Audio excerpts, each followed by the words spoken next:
Welcome, beautiful Paris Saint-Germain family. In today's video, we'll be going through the Real Madrid 1-0 victory versus Osasuna in full detail. Now that match week 1 has fully finalized in La Liga. So, Real Madrid beat Osasuna 1-0, 71% possession to 29% here from Osasuna, 1.53 XG for Madrid, 0.36 for Osasuna, 18 shots, but only one big chance created, 2 shots only from Osasuna. Not a single big chance. The game's a bit similar to maybe PSG's versus Nantes, playing against these teams that just park the bus the entire game. Madrid got a pen, we got like a deflected Fugazi goal, but that's what you got to do against these teams. But obviously, there are way more question marks on Real Madrid going into the season than Paris Saint-Germain. Real Madrid probably, in terms of expectations, had their worst ever season last season, as Paris Saint-Germain obviously had their best season. So, in terms of the question marks, it's completely different going into this game. But 71% possession is still one of the highest I've seen from Real Madrid in a La Liga game. Usually, they don't keep that much, how can I say? They don't have that much control, but I was wrong in that sense, but I felt it was a bit more control for Madrid, but obviously still a lot of question marks in Real Madrid today. So let's take a look at the lineup, so on. I mean, Osasuna, there is basically nothing to say. Just pure garbage. Just pure. Budimir could have taken one of his opportunities and done something. And going by the game, I mean, what? The first half just completely dead. Madrid not creating anything. Second half starts off. Mbappe wins the penalty, scores the penalty, and then once again, there's still. I felt Madrid should have killed this game off because Osasuna did have one really crazy chance there towards the end. So that's something they gotta focus on, getting more chances. But now let's talk about the individuals a bit. Courtois, I mean, it was never. I actually had to run out sometimes playing like as a. What do they call it? Like a modern goalkeeper. Sometimes ran out of his goal and so on. Trent Alexander-Arnold put in some cheeky crosses, but was defensively sometimes unaware. Once he got nutmegged, and once, the Osasuna attacker was completely open on the back post with Trent not doing anything. And that's peak Trent. That's prime Trent we know of. Militao, obviously still trying to come back from, being out for a while with injuries and so on. Decent. Dean Huijsen, as I've said, every single game I've watched of Dean Huijsen in a Madrid shirt, I get impressed. Like Dean Huijsen, he's a good football player. Very, very good football players, actually. Carreras as well. A lot of people talked about him in the comments and on Twitter and everything. Alvaro Carreras had a good game and seems to be a good improvement on both Fran Garcia and Ferland Mendy so far for Real Madrid. He was underlapping, going inside, creating some chances off that left-hand side as well. So he looks to be a good signing here for Madrid. Tchouaméni basically playing in the Marquinhos Libera role. Xabi Alonso, the best description of his current Madrid team, how he's set up today, because usually he plays more of a 5 at the back. It's a bit like Tuchel's Paris Saint-Germain. Tuchel's Paris Saint-Germain was a 4-3-3, but could become a 5 at the back with Marquinhos dropping in as the libero between Kimpembe and Thiago Silva. And it's a bit similar here for Orlan Tchouaméni. Decent game as well. Was a bit dangerous from set pieces as well. Valverde, just the usual Valverde box-to-box game. Arda Güler. You see, now it's where we start talking about the question marks over this Real Madrid team. I think the defense, it's obviously there. They've improved their ball playing ability. Obviously, Osasuna never pressed them, but obviously getting in Dean Huijsen, Trent Alexander-Arnold, 2 of the best ball progressors from defense. Carreras looks technically good as well, and obviously adding Güler into the midfield. But the only Güler helps with 2 stuff. He's linking the defense with the attack. I think his link from defense to midfield has shown to be good in this deeper role.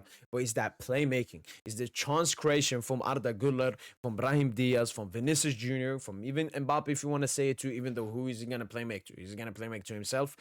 That's where the question marks are arising at the playmaking. Obviously, Osasuna were sitting extremely deep. There was no passing lanes, nothing for Madrid to do that much. But the chance creation for Real Madrid this game was not good enough. It was a lot of maybe Vini does some magic by himself, relying still on individual ability from Carlo Ancelotti's Real Madrid last season. I think even Courtois in the beginning of the Club World Cup said we still playing Carlo ball. We are steadily adapting into Xabi Alonso ball, and that's the big thing for Madrid this season. Can they start playing the way that Xabi Alonso wants them to play? I'm already seeing differences in terms of control, in terms of obviously the formation, the different personnel, and so on.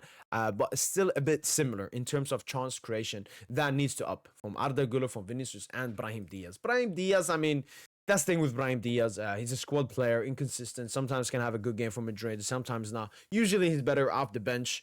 But obviously, the surprise for me when Brahim Diaz started was, where's Rodrigo? Where's Rodrigo?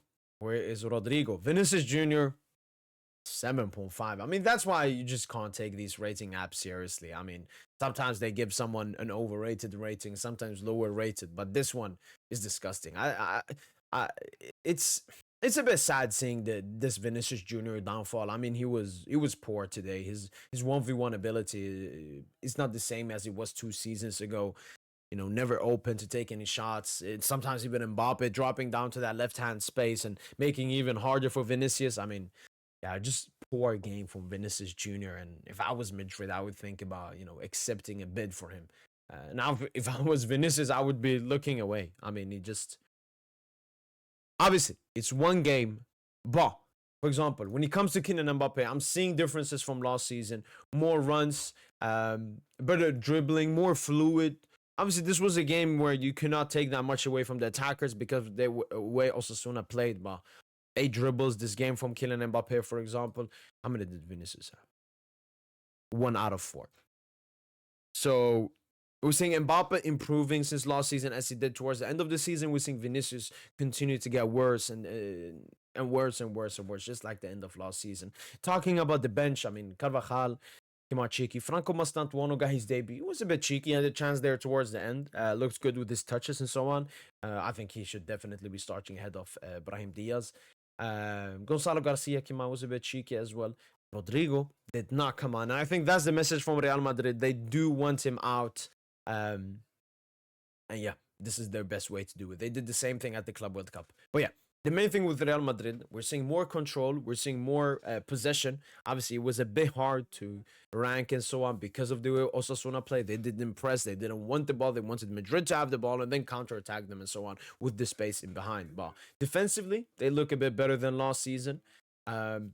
Bringing the ball from the defense, as I said, we will see better stuff of that when Madrid gets pressed by another team, and we'll see their defense obviously tested better against better attacking teams. But the main question mark still over this Real Madrid team is the playmaking, and that was an issue from last season as well. You need playmakers in the midfield, and you need playmakers on the wing. If I once again compare it to Paris Saint-Germain, if you're asking me who are Paris Saint-Germain's playmakers, obviously PSG play football at a different thing. We have Dembele, who's a playmaker and a goal scorer, Doué is a playmaker and a goal scorer, Khvicha playmaker, goal scorer, all of them playmaker, goal scorers. But if you ask me who's your main, I would say Dembele is our main goal scorer. Khvicha, he's a playmaker. Doué is a playmaker. Barcola is a playmaker. Fabian Ruiz is a playmaker. Vitinha is a playmaker. Hakim is a playmaker and a goal scorer. Nuno Mendes is a playmaker. So that has to be the biggest thing. Trent obviously is somewhat of a playmaker for them down this right-hand side. Obviously putting in crosses and so on. I also saw him trying to find those long switches to Vinicius or Mbappe on the left side. That's definitely something they're adapting and trying to improve into the game right here. But that has to be the main question mark. Is this 11 good enough? Obviously, if you bring in the best players of this team, even if you bring in a Bellingham is not that kind of a playmaker. He's still a good goodish playmaker, but he's not that kind of a playmaker. He's more of a striker. He's more of a goal scorer. Bellingham is more of a goal scorer than a playmaker. I think that's what Madrid are missing. Like, imagine if you put a Dembele on this right wing. Imagine if you put Dembele on that right wing, an actual winger that will cook. And I think that's the idea for Franco Mastantuono, especially now with Arda Güler moving into midfield. So I think that has to be the biggest question mark Madrid have to look into. I've saw a lot of questions in the chat saying, oh, who do you think has had a better start? Barca and Madrid and so on. And I said it. I think Barca have had a better start, strictly talking from this game. But both of these games, not the best to rank in terms of how the opposition was. Barca's opposition, 2 red cards early on, that mistake where they just completely stopped playing for that Ferran Torres goal. And then Madrid, the way Osasuna played, didn't want to play football. But both teams get the 3 points. And as I've said, it will be once again a I mean, it was supposed to be a three-horse league if Atletico Madrid did not bottle the first game versus Espanyol, who nearly got relegated last season. But a cheeky start from both teams. Mbappe on the team sheet after the penalty today. It'll be interesting. Very excited to see this La Liga soon going on. Obviously, the games will start off a bit later and so on. But yeah, those are my thoughts from this Madrid Osasuna game. And yeah, we'll be back with more reactions and live watch alongs. Hopefully, guys, have enjoyed this video. That's been it from my boy PSG, and as usual, allez, allez, allez, Paris.